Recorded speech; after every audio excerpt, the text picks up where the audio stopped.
Hello दोस्तों, मैं पवन Kumar Chaudhary PKC classes में आप लोगों का स्वागत करता हूं। दोस्तों, जैसा कि आप लोग जानते हैं कि हम भौतिक विज्ञान फर्स्ट जो है लेकर चल रहे हैं, जिसमें से कुछ टॉपिक आपको बता भी दिया गया है। डेरिवेशन कुछ था, उसको बता दिया गया था, जिसमें पहला डेरिवेशन आपका कूलाम का नियम था। फिर हमने अगला बताया था कि कूलाम के नियम को सदिश रूप में कैसे हम लोग लिख सकते हैं।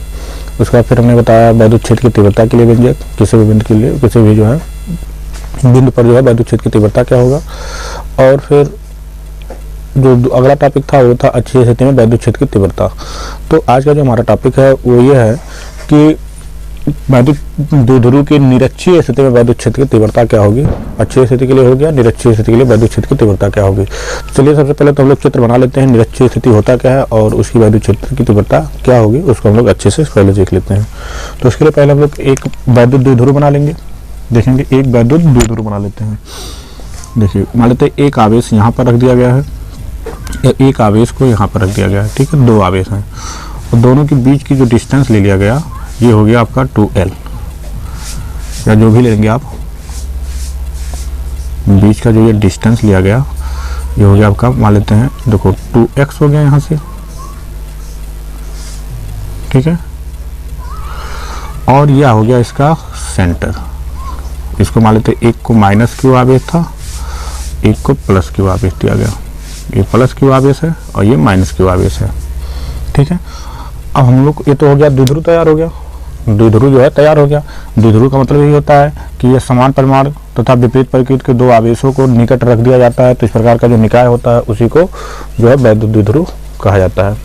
अब कह रहे हैं निरक्षीय स्थिति का मतलब ये होता है कि इसके सेंटर से, जैसे मान लेते इसका सेंटर O हो गया, ये इसका ये सेंटर हो गया, ये O हो गया, ये वाला पॉइंट O मान लेते हैं सेंटर O से जो है लंबवत कहीं पर, जैसे मान लेते हैं इसका लंबवत यहीं कहीं पे आ गया,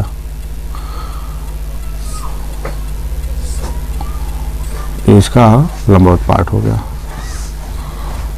यहां से ये लंबवत हो गया। ठीक, लंबवत, या इसको और सीधा कर लेते हैं स्पष्ट।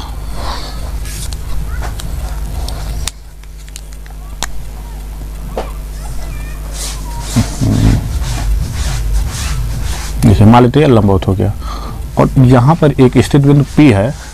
ठीक है, ये होता है निरक्षीय स्थिति। ए बिंदु हो गया, मान लेते हैं P हो गया, इस बिंदु को दे दिए नाम क्या, P। बिंदु P पर हम लोग को वैद्युत क्षेत्र की तीव्रता ज्ञात करनी है। तो हमको P पर वैद्युत क्षेत्र की तीव्रता ज्ञात करनी है। और ये कहाँ से आपको पता है कि द्विध्रुव के केंद्र से r दूरी पर स्थित बिंदु P, r दूरी पर, जैसे अच्छे में देख रहे थे ना, केंद्र से r दूरी पर स्थित जो है वैद्युत क्षेत्र की तीव्रता ज्ञात करें। ऐसे हम निरक्षीय स्थिति में ये देखो केंद्र से जो है r दूरी पर स्थित बिंदु P है, यहाँ पे तीव्रता ज्ञात करिए। तो सबसे पहले हम लोग को ये ज्ञात होना चाहिए कि माइनस क्यू से ये दूरी क्या होगा और इसकी दिशाएं क्या होंगी, ये चीज देखना होगा। तो चलिए पहले देख लेते हैं कि प्लस क्यू से दिशा क्या होगा। तो ये देखिए दिशा इसका जो मतलब दूरी जो होगा क्या होगा, यहाँ से देख लेते हैं हम लोग, ये हो गया। और यहाँ से दिशा जो हो जाएगा मतलब जो दूरी ये हो जाएगा आपका। ठीक, इस तरह से ये आपका डिस्टेंस हो गया। कहाँ से कहाँ तक का डिस्टेंस हो गया, ये आपका मान लेते हैं P हो गया, ये तो बिंदु क्या था, P था, और ये बिंदु मान लेते हैं A है, और ये वाला बिंदु मान लेते हैं B है। अब देखिए टोटल दूरी कितना था, 2x। ये केंद्र हो गया तो ये दूरी कितना हो जाएगा, x हो जाएगा, और ये भी दूरी क्या हो जाएगा, x हो जाएगा, ये होगा, ये r है, x है, और ये बिंदु हो गया P। अब हम लोग इसकी दिशा देख लेंगे। तो इसकी दिशा देखो प्लस क्यू है तो इसकी दिशा किस तरफ, बाहर की तरफ हो जाएगा ना। देखो इस तरह से इसकी दिशा जो अगर हम लोग देखना चाहें तो दिशा किस तरफ होगा, बाहर की तरफ हो जाएगा। देखिए इस तरफ इसकी जो दिशा होगी बाहर की तरफ, ऐसे बाहर की तरफ हो जाएगा। ठीक है, ये इसकी दिशा हो गई। और आपको पता है क्योंकि प्लस क्यू की दिशा बाहर की तरफ होती है और जो माइनस क्यू की दिशा होती है वो अंदर की तरफ होती है, अर्थात इसी तरफ होगा। देखो ऐसे अंदर की तरफ होगा, ये अंदर की तरफ, देखो ये इसकी दिशा होगी, आपको पता ही है। ठीक, एक बाहर की तरफ हो गया, एक अंदर की तरफ हो गया। और ये मान लेते हैं E प्लस क्यू वाला हो गया, E प्लस क्यू की दिशा हो गई, और इधर वाला E माइनस क्यू की दिशा हो गई, E माइनस क्यू की दिशा हो गई, एक प्लस की दिशा हो गई। और दोनों का अगर परिणामी, ये बिंदु P हो गया, बिंदु P का अगर परिणामी वेक्टर देखा जाएगा तो ये हो जाएगा इसका परिणामी वेक्टर। ठीक है, ये इसका क्या हो जाएगा, परिणामी वेक्टर, इसका ये परिणामी वेक्टर हो गया। ठीक। अब जो है आपको पता है, मान लेते ये थीटा कोण पे था, ये क्या था, थीटा कोण पर झुका हुआ था, और ये भी किस पे था, थीटा कोण पर।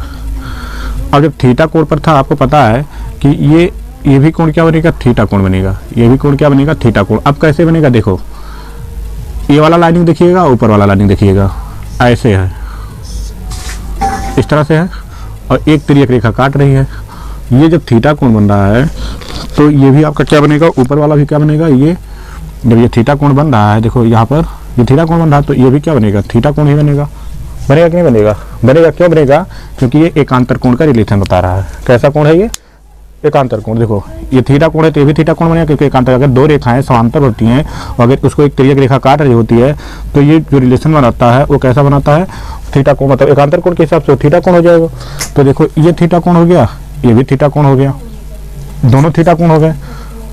जब थीटा कोण हो गए, ये भी थीटा कोण हो गया, और यहाँ पर भी देखो रिलेशन ऐसा बता रहा है कि यहाँ पर भी ये कैसा हो जाएगा, थीटा कोण, संगत कोण के हिसाब से। और आप देखेंगे इसको, आप इतना तो कर लिए। अब दोनों की दिशाएं अगर आप देखेंगे तो थोड़ा सा ध्यान से आप लोग देखिएगा, देखिए ध्यान से देखेंगे यहाँ पर, क्योंकि यहाँ पे बच्चे ज़्यादा कन्फ्यूजन होते हैं। देखो ऐसा एक रिलेशन बन रहा है, ये हो गया आधार, ये हो गया इसका कर्ण, और ये हो गया इसका लंब, ठीक है। और ये बना है क्या, थीटा कोण। यहाँ पर देखिएगा ऐसा रिलेशन, देखो आधार हो गया, कर्ण हो गया, और ये ऐसे मिला देंगे, अगर आप लोग ऐसे मिला दीजिए तो एक लंब का काम कर रहा है। ये देखो लंब का काम कर रहा है, इधर भी एक ऐसा आप मिला दीजिए तो एक चतुर्भुज बन जाएगा। तो ऐसा रिलेशन बना रहा है। अब ये थीटा कोण हो गया, ठीक है, देखो ये थीटा कोण हो गया, और ई सफिक्स ये क्या है, ई सफिक्स क्यू है, ये जो बना है ई सफिक्स क्यू है। तो ये ई सफिक्स क्यू हो गया है जब प्लस वाला। तो अब बताइए, अगर हम आधार ज्ञात करना हो तो क्या लेंगे, कॉस लेंगे ना। तो कॉस थीटा बराबर क्या हो जाएगा, मान लेते ये ए हो गया, ये बी हो गया, ये सी हो गया। तो कॉस थीटा बराबर क्या लेंगे, आसन्न भुजा बटा कर्ण, आधार बटा कर्ण होता है, आधार जो कि हो गया सी ए बटा कर्ण हो गया ई सफिक्स क्यू हो जाएगा। अब इसका तिर्यक गुणा करा लो, तो सी ए बराबर क्या हो जाएगा, ई सफिक्स क्यू कॉस थीटा, ये होगा ना, आधार ज्ञात हो जाएगा।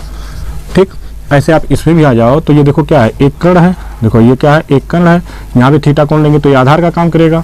तो आधार का, क्योंकि देखो थीटा के सामने वाला लंब होता है, देखो ये थीटा के सामने वाला क्या होता है, ये वाला, ये थीटा के सामने वाला पार्ट है, और थीटा के सामने वाला जो होता है वो क्या होता है, लंब होता है। और जब ये लंब हो गया तो एक कर्ण हो गया, तो ये जाहिर सी बात है आधार होगा। तो यहाँ भी देखो ये थीटा कोण बना है, छोटका वाला देखिएगा यहाँ पर थीटा कोण बना है, तो ये वाला लंब हो जाएगा। तो आपको पता है ये कर्ण है, तो ये क्या होगा, आधार होगा।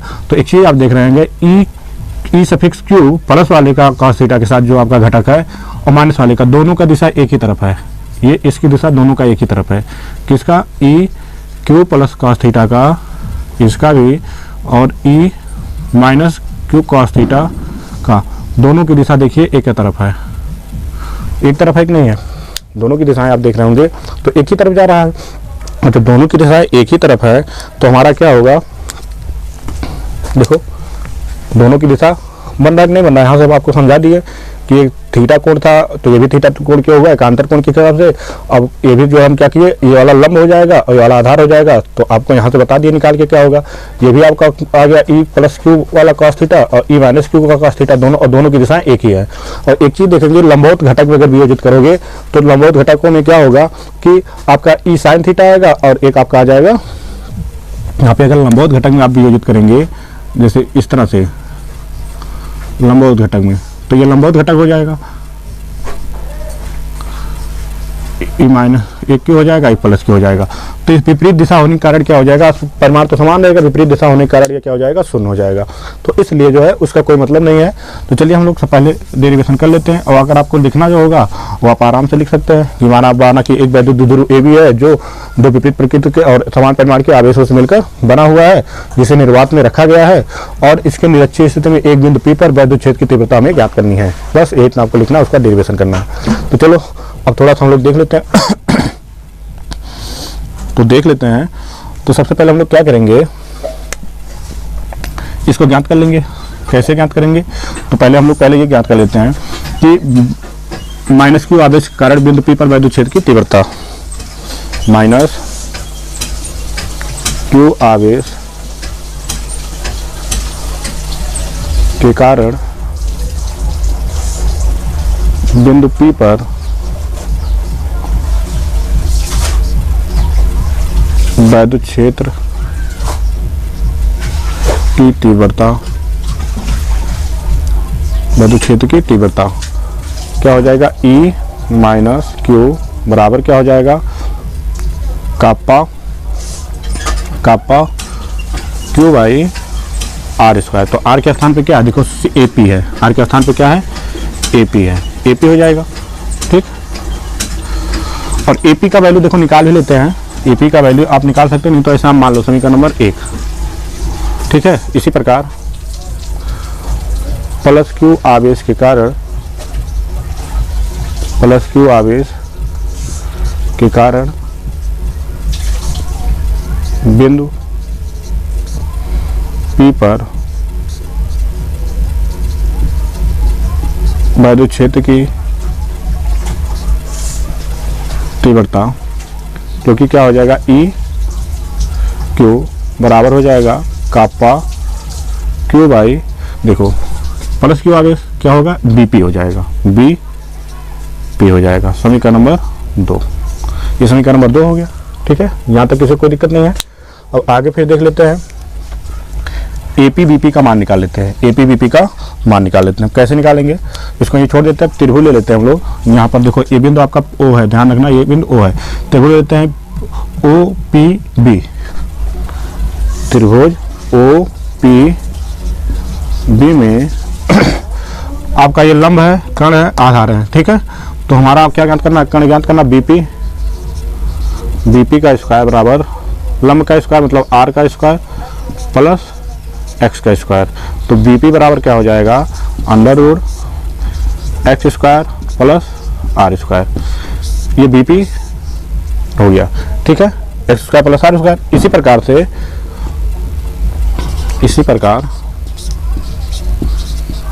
प्रकार त्रिभुज ले लेते इधर वाला OPA में, यहाँ भी आपका देखो क्या है, कर्ण AP है, तो AP का स्क्वायर बराबर आपका देखो लंब क्या है, OP है, तो OP का मान जो कि R है, R स्क्वायर प्लस यहाँ भी आपका क्या है, X है, तो X स्क्वायर हो जाएगा। तो AP का वैल्यू भी क्या निकल जाएगा, X square plus R square, यहाँ से स्क्वायर हटेगा तो ये अंडर रूट में हो जाएगा, दोनों का वैल्यू देखो निकल गया ना, और दोनों वैल्यू समान है। वैसे भी हम लिख सकते थे, लेकिन आपको निकाल के हम बता दिए। अब हम लोग क्या करेंगे कि समीकरण नंबर, देखो समीकरण नंबर क्या में, 1 और 2 में, समीकरण नंबर 1 में AP का मान रखने पर,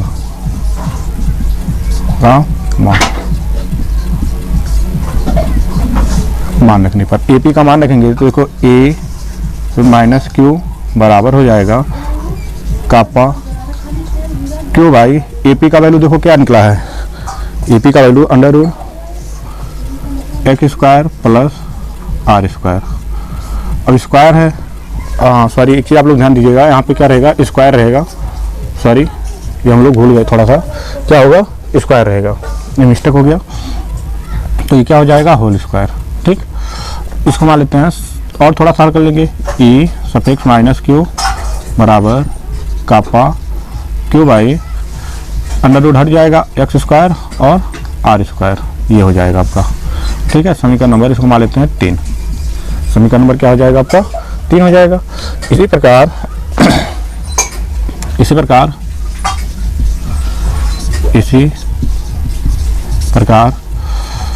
समीकरण नंबर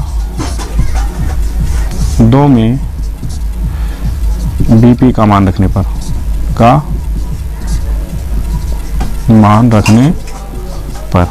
ठीक है, मान रखने पर। अब देखो मान रखेंगे जब, तो क्या हो जाएगा, E प्लस क्यू आवेश बराबर कापा क्यू बाई BP का स्क्वायर, और BP का मान भी देखो क्या है, x square plus R square under root का होल स्क्वायर, ये हो जाएगा। E प्लस क्यू बराबर हो जाएगा kappa Q by x square plus R square, ये होगा। समीकरण नंबर 4 हो गया। ठीक है, अब हम लोग को याद कर लेना है कि बिंदु P पर परिणामी वैद्युत क्षेत्र की तीव्रता क्या होगी। तो हम लोग देख लेते हैं, बिंदु P पर परिणामी वैद्युत क्षेत्र की तीव्रता जो कि E है, और E बराबर क्या हो जाएगा, दोनों को जोड़ देना होगा। किसको किसको निकाले हैं ना हम लोग घटक, E Q cos theta plus वाला और plus E minus Q cos theta, ठीक है, क्योंकि हम लोग यहाँ पर निकाल लिया ना, दोनों की दिशा वही है। इस तरह से इतना निकला। अब मान रख देते हैं सबका, तो E बराबर हो जाएगा, E Q का मान क्या है, देखो यहाँ पे E प्लस Q का मान यहाँ पे निकला है kappa Q by x square plus R square cos theta plus, देखो दिशा तो समान था इसलिए प्लस ही रहेगा। माइनस वाले का मान देखो क्या है, वही है kappa Q x square plus R square cos theta, दोनों निकल गया। अब आप देख रहे हैं वही चीज़ दो बार लिखा गया है, एक ही चीज़ है दो बार हो गया। तो आपका के समान है तो जो जुड़ जाएंगे, और जब जुड़ जाएंगे तो क्या हो जाएंगे, देखो E बराबर हो जाएंगे 2 कापा Q ऊपर कॉस थीटा और बटा एलसीएम समान है प्लस आर स्क्वायर, परंतु एक्स स्क्वायर जो है, या एक्स कह सकते हो, एक्स बहुत छोटा है किससे, आर से, तो ऐसे स्थिति में क्या हो जाएगा, E बराबर 2 कापा Q कॉस थीटा, ठीक है, कापा कॉस थीटा। और एक चीज़ कर सकते हो, कॉस थीटा का वैल्यू रख सकते हो। कॉस थीटा बराबर क्या हो जाएगा, यहाँ से निकाल लो, कॉस थीटा और आधार बटा क्या होता है, आधार बटा कर्ण, तो आधार x है, आधार क्या है x है, और कर्ण क्या निकल जाएगा, x square plus R square under root में, ये निकला है ना, ये वाला वैल्यू आपका ये निकला है, x square plus R square ये निकला है। और बटा में यहाँ पे आपका क्या हो जाएगा, देखो तो ये चीज़ आपका दिया हुआ है, यहाँ पे क्या हो जाएगा, तो इसको देख लेते हैं हम लोग, जो कि क्या है एक्स स्क्वायर, या अभी देखो इसको ऐसे रहने देते हैं अभी, ठीक है, अभी आराम हो जाएगा, x square plus R square ये होगा। अब इसका गुणा कहाँ होगा, अंदर होगा, तो E बराबर हो जाएगा 2 kappa Q x by x square plus R square पे 3/2 हो जाएगा। कैसे हो जाएगा इसको देख लो, यहाँ पे देखो अगर आप रूट हटाते हो तो हाफ लिखोगे, 1/2 लिखोगे घात, मतलब ऐसा रिलेशन होगा। देखो यहाँ पे हम बता देंगे, एक तो आपका अंडर रूट x है और इसमें गुणा होगा अगर x को, तो हम कैसे इसको लिख सकते हैं, x पे 1/2 लिख सकते हैं ना, और यहाँ पे x ऑलरेडी है तो x पे घात 1 होता है तो घात जुड़ जाएगा, तो 1/2 प्लस 1 जोड़ोगे तो क्या हो जाएगा, 3/2 ही तो होगा। ऐसे इसके साथ भी हो जाएगा, इसके साथ भी ऐसे होगा, तो इस तरह से ही आपका मिल जाएगा। तो अब देखो परंतु क्या है कि r का मान बहुत बड़ा है किसके, x से, r का मान बहुत बड़ा है x के, तो देखो हम यहाँ पे बता देते हैं, जगह थोड़ा सा है, ठीक है, तो हो जाएगा आपका E बराबर 2 kappa Q x by x square, ठीक है, तो आपका 0 हो जाएगा, तो इसको 0 हटा देते हैं, आर स्क्वायर फिर 3/2 हो जाएगा, तो 2 से 2 कैंसिल हो गया, तो E बराबर क्या आपका हो गया 2 kappa Q x by R cube, तो एक आपका आर क्यूब हो गया है, ध्यान में रखिएगा, यहाँ पे क्या हो गया आर क्यूब हो गया। अब आर क्यूब जो हो गया है तो और आगे क्या होगा, देखो E बराबर 2Q x into kappa by R cube, और आप पढ़े हो 2QL बराबर क्या होता है, एल के स्थान पे यहाँ x लिखा गया है तो P होता है P, और कापा आगे लिख देते हैं बाई आर क्यूब, जो कि ये होता है आपका फार्मूला, ठीक है, ये फार्मूला आपका होता है। तो इस तरह से आपका जो निरक्षीय स्थिति था ये आपका कंप्लीट हुआ, निरक्षीय स्थिति जो था ये आपका कंप्लीट हो गया। तो अक्षीय स्थिति और निरक्षीय स्थिति दोनों स्थिति जो थी, दोनों स्थितियाँ यहाँ पे बता दी गई, ठीक है। तो आज का जो हमारा ये टॉपिक था अक्षीय स्थिति निरक्षीय स्थिति के लिए वैद्युत क्षेत्र की तीव्रता क्या होगी, ये आपका कंप्लीट हो गया। फिर अब एक स्थिति इसमें और बचा है कि किसी भी बिंदु पर, किसी भी जो है बिंदु पर वैद्युत क्षेत्र की तीव्रता अक्षीय निरक्षीय दोनों जो आपका रहेंगे, उसमें कोई भी बिंदु ले लेंगे, वहाँ पर हम लोग को जांच करना होगा कि वैद्युत क्षेत्र की तीव्रता क्या होगी, ये चीज़ हम लोग को जांच करना होगा। चलिए, तो आज का जो हमारा टॉपिक था ये कंप्लीट हुआ। यदि आपको वीडियो पसंद आता है तो आप वीडियो को लाइक कीजिएगा और ज़्यादा से ज़्यादा इसको शेयर कीजिएगा और चैनल को सब्सक्राइब जरूर कीजिएगा। तो जय हिंद, जय भारत।